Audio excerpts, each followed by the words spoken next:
Tonight we'll look at, or I'll read to you, verses 29 and 30. And we know that in all things, I should say, that God works for good of those who love Him, who have been called according to His purpose. For those God foreknew, He also predestined to be conformed to the likeness of His Son, that He might be the firstborn among many brothers. And those He predestined, He also called. And those He called, He also justified. And those He justified, He also glorified. So, having said all that, we go into another area of help that the Apostle Paul here is talking about for those of us who are the children of God.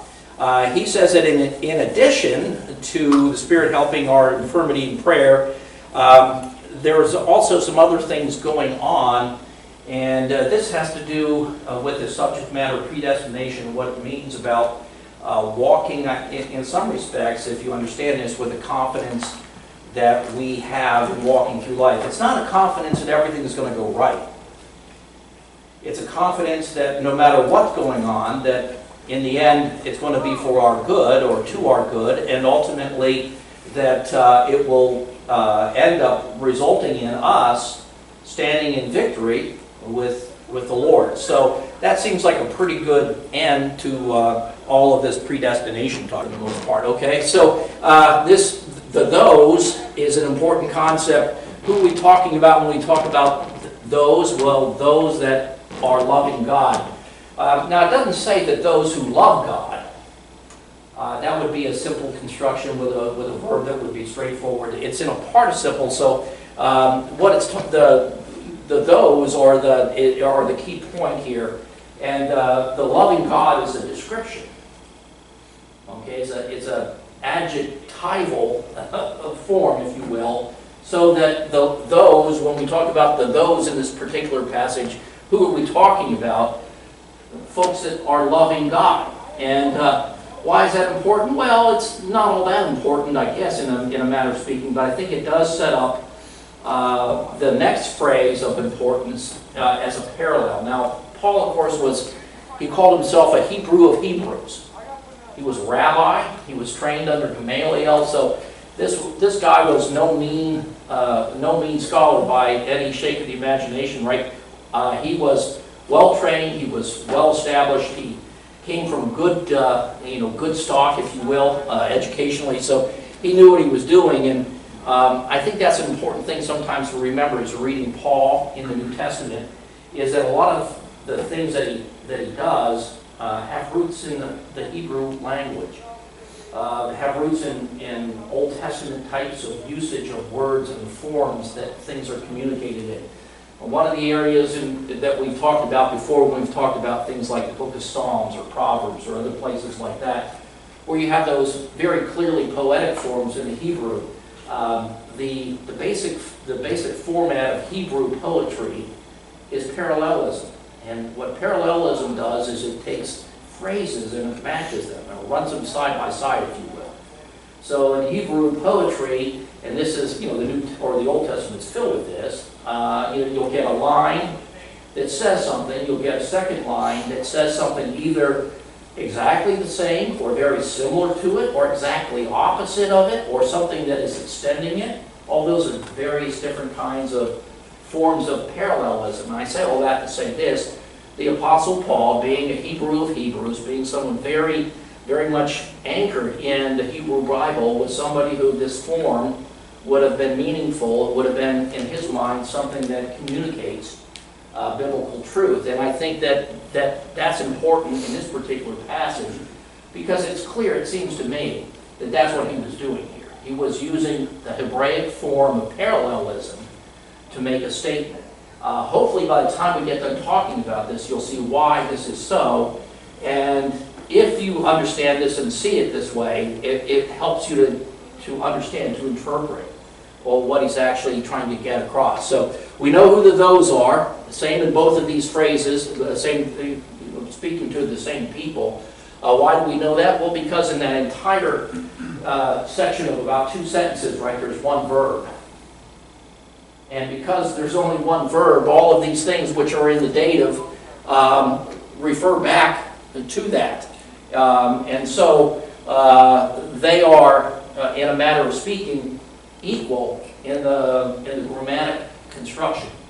So the those up here, those loving God, and those that are being called, in the grammar, they are both pointing back to the same verb, and so they are both equal. Now, why is that important? Well, it means that those loving God is just as important in the description of those people as being called is in the description of those people. All right, so being called is not more important than those loving God. Those loving God is not more important than being called. They're just parallel descriptions of the same group of people. Are you with me on this now? Okay, so why is that? Why does that make a difference? Well, that makes a difference because in this section, and as we move in particularly to chapter 9, if you're reading any kind of commentaries or in your Bible study notes or other things that you might be reading or listening to, especially if you're listening to someone like John MacArthur or folks like him, folks that are strongly Calvinistic, they have a particular bent on the book of Romans that really is more or less anchored from this very section on into the rest of chapter 9 in particular. It's all about something they call election. Now, what election is, we know what elections are because we're Americans, right? Election's all about choosing. And that's all the word means. It means to choose. And so, in this conception of choosing, or in this conception of what choosing means, there are those in the Calvinistic way of looking at things who think that what has happened is that God, before He made anything, decided in His mind that He wanted some people to be saved and be with Him forever, and He wanted some people not to be saved and with Him forever. And so therefore, having decided that, He went ahead and spoke the worlds into being. He decreed them into existence, if you will. And now everything is falling out of those decretal statements from God. This is a simplification. I'm sure Calvinists would take exception to the way that I'm presenting this, but that's all right. That's basically their viewpoint. So everything that happens in this life happens because it was determined beforehand by God. Before He made anything, He determined what He wanted to be, and everything that is, everything that is happening, everything that has ever happened, everything that ever will happen because God wants that thing to be so. Right? Now, for that to be the case, this section down here, right, those being called, that has to be more important in describing those that we're talking about. And this goes back up through that description that we've been following through since about verse number 14 in chapter 8. Those, right, Christians, people of faith, the thing that would have to be most important in this description is that they were called. Why would that have to be the most important? Well, because that's the thing that is most underlying their condition. If Calvinism is true, it's the fact that they're called, the fact that they're chosen, the fact that they're elect, that everything else falls from. If that's not true, if Calvinism is not true, then this sense of calling here would have to be something that is not seen in a way unequal, in a way that's not superior to this section up here. Because this section, those who are loving God, who is the actor in that particular verbal expression? It's us. Right? To those being called, who's the actor there? God's the actor, and those that are called are passive. Right? And so what you basically are looking at in this particular section, if Calvinism is true, is that this should be cast in a way that elevates it or makes it superior to the description of these people who are loving God. That's not what happens. Are you still with me? Okay, so that's not what's happening. What is happening is he starts off with those loving God, and, oh, by the way, those are the people called. Now, he doesn't put any language in this to cause this expression here to refer back to this. It doesn't at all. There's nothing in the grammar that allows that to be pointed back to the description of those loving God. So what does that mean? Well, it just means that this is that there are people who love God, and those people also happen to be called by God. That's all it's saying. Now, you say, well, that's not a big deal, Pastor. It would be if I was a Calvinist. Which, if this was true, right, if Calvinism was true, this would be the perfect place for the Apostle Paul to have said something like, the reason that you love God is that you're called. But he doesn't say that, right? He just happens to say that those who love God are called. The same those. You can describe them as those that are loving God, or you can describe them as those that are called by God. But it's not the call that makes them love God. It's not. If anything, I think that kind of the opposite is there, because this comes first.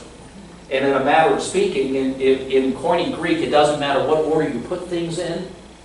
So good composition in Koine tends to put the most important things first. Anyhow, having said all that, those loving God, we talked a little bit about this last time. God is working together everything. I think we spent a good amount of time trying to get the concept of synergy in terms of God's sovereignty into place. He is working all things into. We talked about how important that little ice is there. That is intrinsically good. Now, I have this in green here. You notice I decided to color key the slide here. Last week you didn't see the color key. This week there's color keys on there. That's because I wanted to make sure you saw the parallels. There, they're in blue. This green is green for another reason, which will come clear on the next slide. So I'll just point out that it's green right now. Say it's intrinsically good. And I got my pointer working. It's so much more fun tonight. I just man, I missed this thing. But anyhow, so there we go. That is what we have there. These are synonymous parallelism. That'd be the way that you would analyze it from a Hebraic viewpoint. So loving God is not the result of being called. Being called is merely a parallel description. The verb is works together. That's the only verb in that sentence. So all those phrases are all wrapped around this one verb, God working together all things, right? And so the verb is God working together. The parallels tell for who? Who's he doing that for? He's doing that for those that are loving him. He's doing that for those that are called. They're the same people. You can call them this or you can call them that, but they're the same folk. All right. Now it tells us all of this in the second phrase, anyhow, those being called according to his purpose. It jumps from there to talking about this whole concept of predestination. It starts off by saying, because those he foreknew, what is that talking about? It just means know before. We mentioned that, I think, last week as well. What does he know before? I mean, you have to ask that question because the text does not tell us. It just says, those for whom God foreknew. There's no other modifiers in there. And so, if you're a person like me, like you're reading that and you're saying, foreknew what? What did he foreknow? He just foreknew? I mean, he is God. We do understand that he knows everything, but I mean, like what? If you're going to bring this up, what did he foreknow? And I think that you have to run on the assumption, at least it seems like it makes sense to me, that he has to run on the assumption that what he foreknew was those who would love him. That's the thing that starts off the whole boat, right? That's the thing that sets the ship a sail. Those those loving God. What was known before? Those who would love him. Now, if you're into theology, theological schools, maybe I could say, this really, I think, points much more in line with an Arminian perspective rather than a Calvinistic perspective. Because, this is, I think, what we would have to say, this is an interpretation. This is an assumption. This is an implication. It's not what the text says. The text doesn't say anything. It just says, those he foreknew. Then drops it off a cliff. That's it. But you have to ask yourself in the context, is there some reason why he can do that? Why he doesn't have to go further and describe it? Well, you would have to go to the context for that. And when you go to the context, what do you find? This little thing that started it all off. So we do have at least a clue. It's not like the implication that's being made right here is a bad one. It's not implausible, not unlikely, not pulling it out of the sky. The context is leading us to it, even if it doesn't say it exactly. You still with me? All right. We'll go on here. Predestination, the children of God, he also predestined. So those he foreknew, those that he knew before, what? Those who would love him is what I'm saying. Those he knew would love him before, he also predestined. Now, this word, particularly in this case, is best understood in terms of predesignate. It almost always says predestined or maybe predetermined, depending on what English version of the Bible you're looking at. This word predestined, it's generally translated predestined or predetermined in some fashion, some aspect of those words. There's the Greek word that you see right there. The interesting thing about this is I think that in this case it's particularly better understood in terms of being predesignated. I think not only is that the case by context, but actually the etymology of that word right there. You see the pro that leads it off, that means before. So when you see pro starting off a Greek word, generally speaking, almost always it's a prefix, and it means before. And then that horizon that you see there, that's what we get our word horizon from. And so it means the boundary. A horizon is the boundary of earth and sky. Right? And so what this is talking about is something being inside boundaries or before boundaries. And so when we're talking about predestination in this particular situation, what you're really looking at is boundaries being set before time. Boundaries being set before there was someone actually to deal with those boundaries. So that's what it's talking about there. Now, when you talk about a concept like boundaries, you have to ask yourself, well, how do those work? So for instance, we have some examples in our everyday life. If we're going to drive down the street, well, maybe not that many streets out here in the country, but if you get in town in particular, when you drive down the streets, what's on both sides? Curbs. Curbs. What do those curbs do, more or less? They're boundaries, right? They kind of set, where you can travel. If you go too far to one side, you're going to bounce your car off the curb. If you go too far to the other side, you're going to bounce the area we live in, we can say you bounce your buggy off of one side and bounce your buggy off the other. Right? These are boundaries. Boundaries, okay, so that's how boundaries work. Or say that you have a dog. Now I know that Zach's dog, we had to babysit his dog for a little while. Actually, it's Olivia's dog. So we had to babysit their dog, and their dog has a collar on it. And the cool thing about the dog's collar is that it's like radio activated or whatever. And so if the dog goes too far, this little transmitter inside the house sends a little signal to zap him. It's like, the mad scientist in me kind of loves it. Yeah, papa.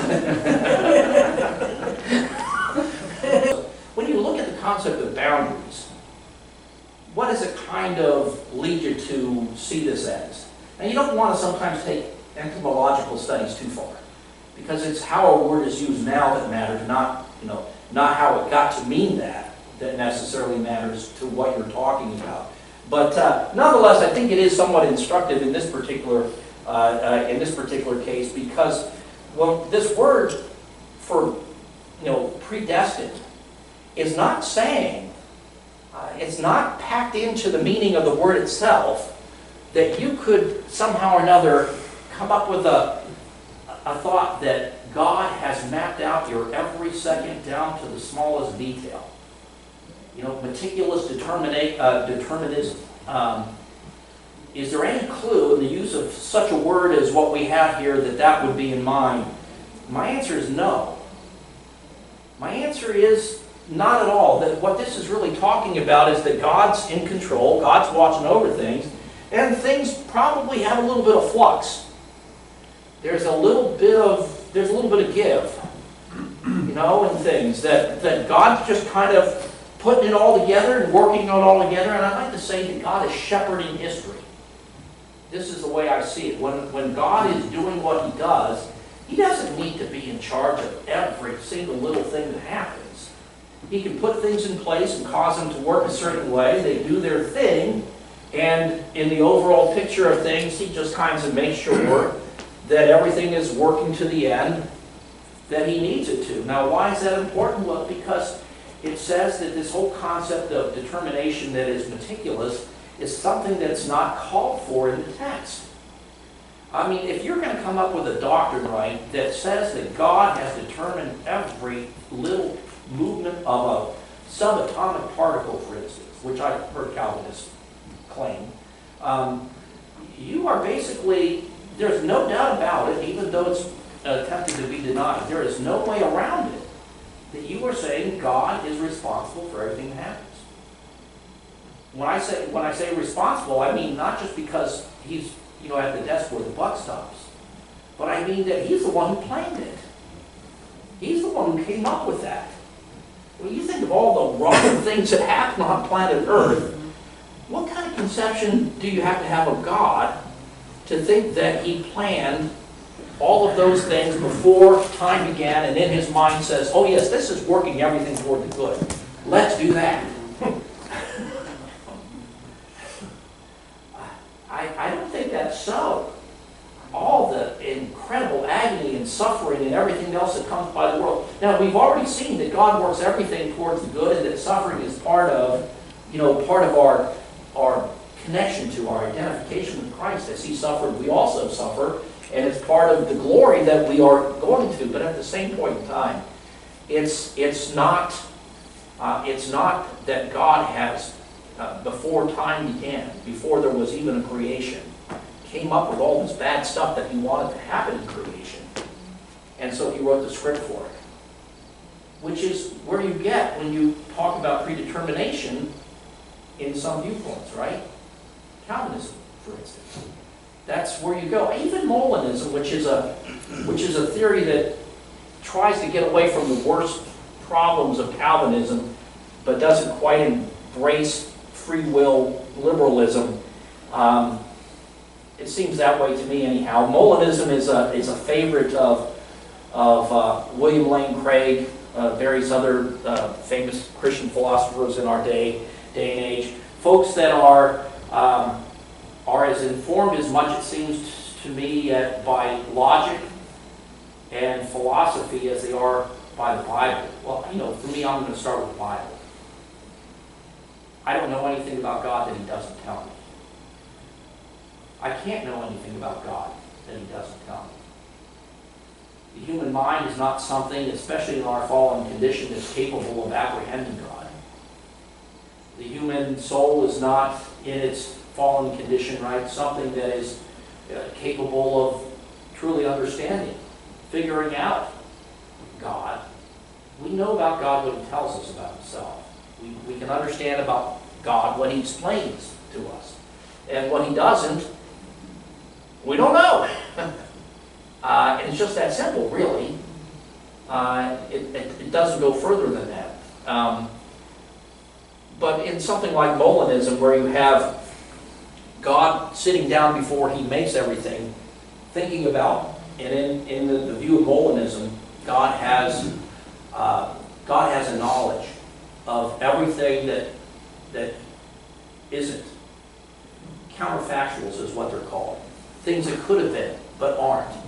Things that could have been if this were so, or things that could have been if that was so, and all of these other things that could have been, in another universe, in another world, in a parallel dimension. Sounds like Twilight Zone, rather than the Bible. But nonetheless, that's Molinism. And the problem with Molinism is that it doesn't get away from the same problem Calvinism has. It ultimately makes God the first thinker of things. That means that whether you're talking Calvinism or you're talking Molinism, you're saying in either case that everything that exists because God thought about it and decided for that particular choice. Before there was a human being, before there was anything, in the long-lost annals of the councils of God before the world began, these things were decided. Well, if that's the case, then there's no way to escape the authorship of God for everything that happens.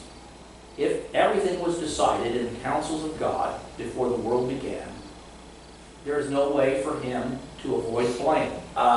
If God's responsible for how everything has turned out, then that's the case. Well, that is not true.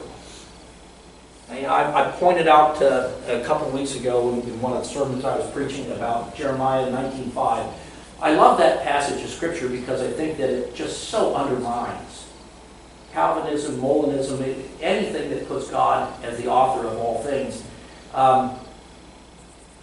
That verse basically says this, that the Israelites who were killing their children, sacrificing them to Molech, God says to them, you're doing something I didn't ask you to do, nor did it ever enter my mind to.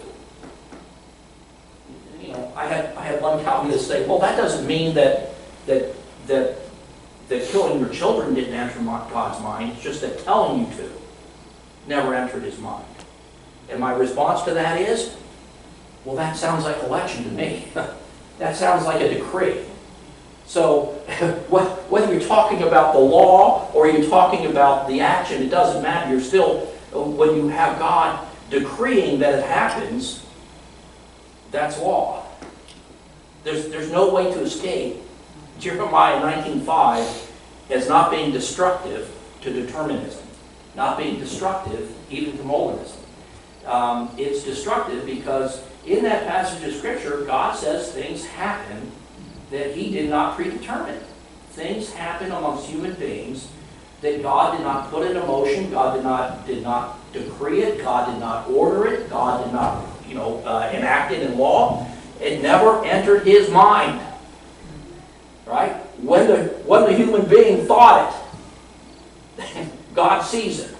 And you say, well, wait a second, you're saying that God didn't know beforehand? Well, when it comes to time, a certain nature in God that I call on the temporality, where God is outside time. He's not bound by it. His viewpoint's not bound by it. God's present in all points on the time scale, just like he is at all points in the physical scales at the same time.